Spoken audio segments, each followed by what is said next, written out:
Inauguration will be a lesson in history for some students from Mukwonago. They're never going to forget it. They made a special trip to the Capitol. Mike Goucher has more on their visit. He joins us live from Washington, D.C. Mike? Mike, it's been snowing most of the day here in Washington, but the snow has finally ended and President Bush's inauguration will go on as scheduled tomorrow. As many as 250,000 people will be there to witness it, and some of them will be high school students from southeast Wisconsin. It's not your typical field trip.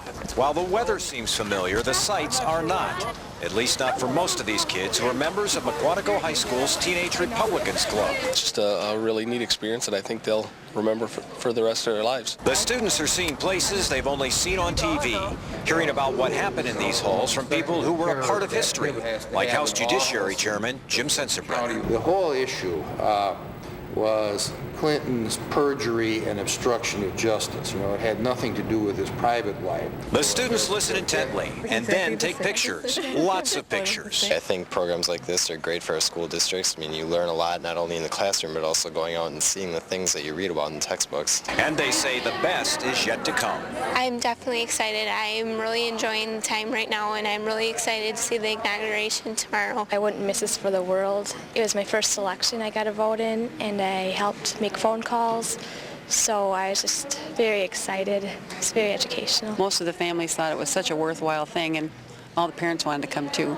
So it was just, they said, history in the making.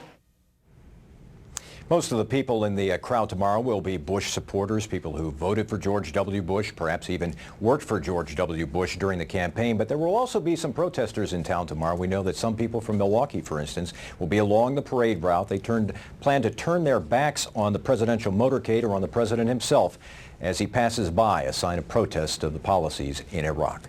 Reporting live from Washington, Mike Goucher, today's TMJ4. Mike. And Mike, Chief Justice William Rehnquist is supposed to swear in President Bush tomorrow. Of course, he's a Shorewood native, and the last report is that he is going to be able to participate.